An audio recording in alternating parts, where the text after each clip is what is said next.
Hello and welcome to episode 1.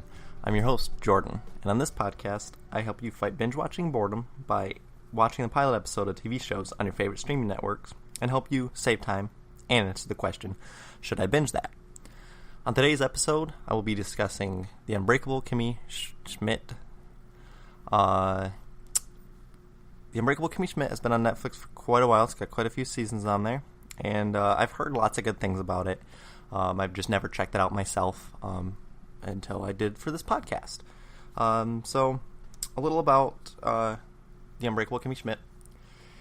It seems like it's more geared towards all audiences. There really wasn't anything where I'd be concerned with younger kids watching it or where older adults wouldn't really get it.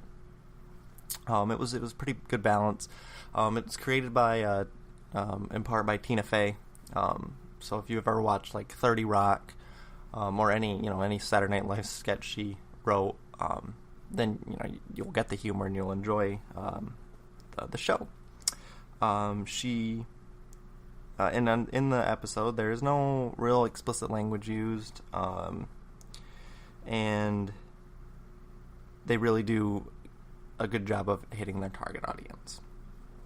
Now, a little about the episode. What happened in this first episode is we're introduced to Kimmy and the other girls. They're celebrating Christmas, and they're trying to figure out who each other's Secret Santa is, and they're in kind of a bunker, and they start singing about the apocalypse. And as they're singing about the apocalypse, they get interrupted by a knock on the door, a pounding on the door, and they freak out thinking that it's some creatures from outside. And then the door's busted in by a SWAT team, and they're rescued because it turns out that all of them were in a cult run by Reverend Wayne something or other. He had a big long name, and he has captured these girls and told them that the world above was destroyed in an apocalypse. And all the girls go on the Today Show and are interviewed by Matt Lauer. And that's this is just a little side note here. This scene is a little awkward looking back on it now, based on the allegations of Matt Lauer and him being fired from the Today Show. Especially because he had a quote in there that he's always surprised about what girls will do out of fear of being rude. So that scene, a little awkward. But once you get past that, the interview on the Today Show just goes as normal, like any other kind of interview where people got rescued from a cult. They ask questions about that. They're dubbed the mole girls, and they get a bunch of money from listeners and people around the world. They each get a part of a mole fund, and they're all going to go back to Indiana on a bus. And Kimmy, who has been captured when she was in 8th grade, she just decides, no, there's nothing for me back there. I'm going to stay in New York. And the other girls in the cult were like, whoa, Kimmy, you only have a 8th grade education level. You can't survive out here. And she's like, no, I'm gonna do this. I've lived all my life in a bunker. I'm living in New York now. So one of the girls gives her chunk of the mole fund, and then Kimmy goes around New York, and we're treated to a montage of her experiencing things in New York. She's eating candy. She's letting police horses go. She's just experiencing all these things in New York, running with somebody because she's running outside because she's not been outside since the 8th grade.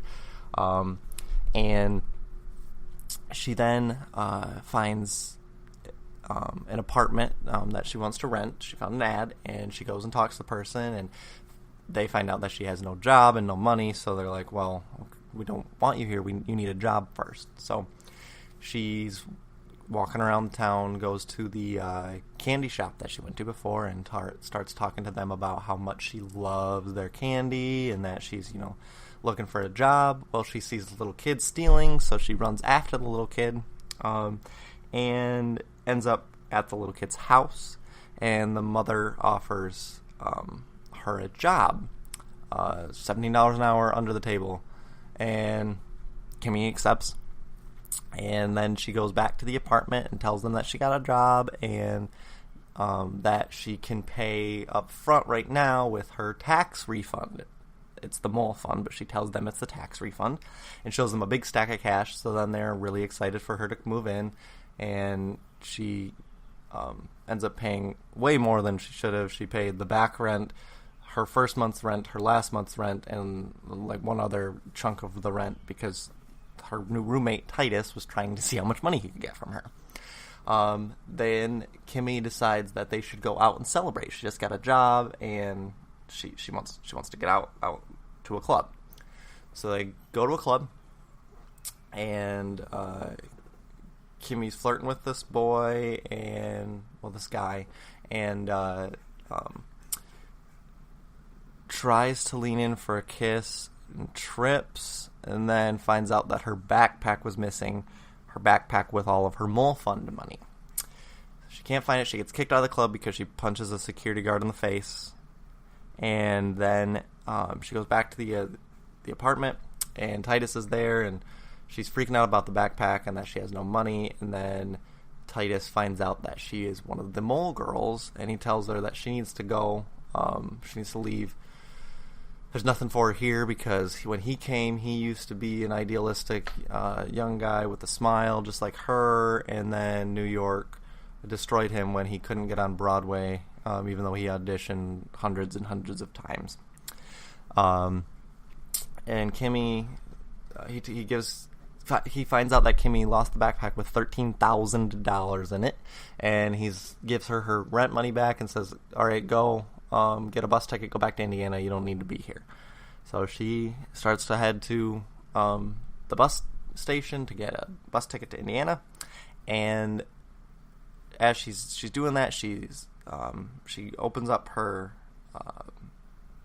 Secret Santa gift from the beginning, and it's a little hand-stitched map of the world, and one of her sisters from the cult said someday. So she has a flashback of when the Reverend was talking to them about how the end of the world was caused by stupid people and that these were the only idiots who survived. And then Kimmy's like, well, okay, you said every living thing above this bunker is dead, then how come I found this rat? And she holds up a rat when I was cleaning out the vents, and the rat's alive, and the cult leader is mad, and he says he will break her someday, and she says, no, you won't. And then that's the end of the flashback, and she's like, you know what, I'm going to stay in New York, then I'm not going to be broken by New York. I wasn't broken by this cult leader. She goes back, finds Titus, and tells him, look, I'm not, the worst thing that's ever happened to me already happened to me. I'm staying here, and I'm going to live it out to see what happens. And she said, so are you. You're gonna sing. You're gonna be singing at the Grammys someday. And then they sing in Times Square, and that's the episode. So my thoughts on the concept of the episode, there's nothing like it I've seen. I feel like it was pretty original. At least the way it was done was original. There's been, stories and movies about people and TV shows about people leaving cults and having to come to the real world and not knowing things, but I thought the way they went at it, kind of this bright, plucky girl dealing with the world after being in a cult, was interesting. The plot was pretty easy to follow, and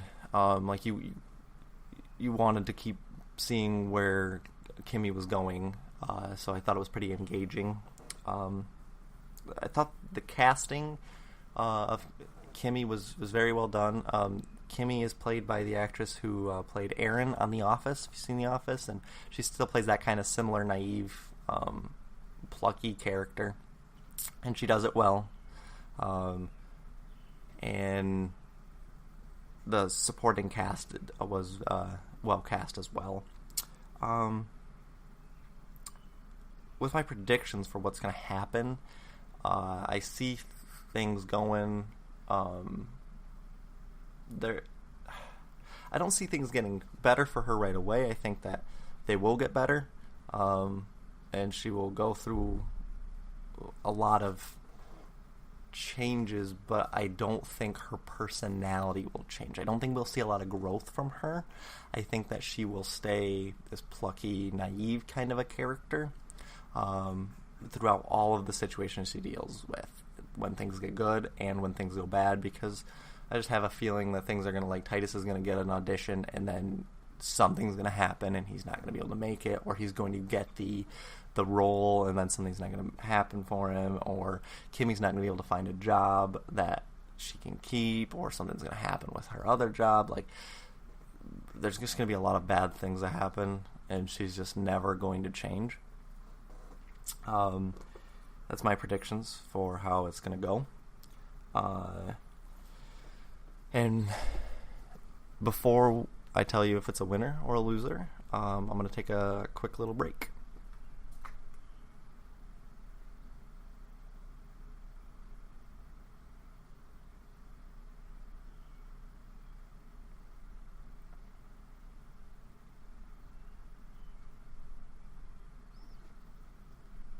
Alright, and I'm back. So now, is Kimmy, the Unbreakable Kimmy Schmidt, a winner or a loser? It's a winner. Yeah, I think it's a winner. If you really like this plucky, optimistic character, it was fun to watch and just see how she dealt with certain situations and see things through this naive, 8th grade mentality, optimistic girl. It was a fun take on that. It was interesting, and I think you'd enjoy it. The humor is what I think it was a winner. Personally, I didn't really care too much for the plucky naivety of Kimmy. I enjoyed the humor. I really liked Tina Fey's humor. I really liked 30 Rock, and it's kind of got that similar style of humor.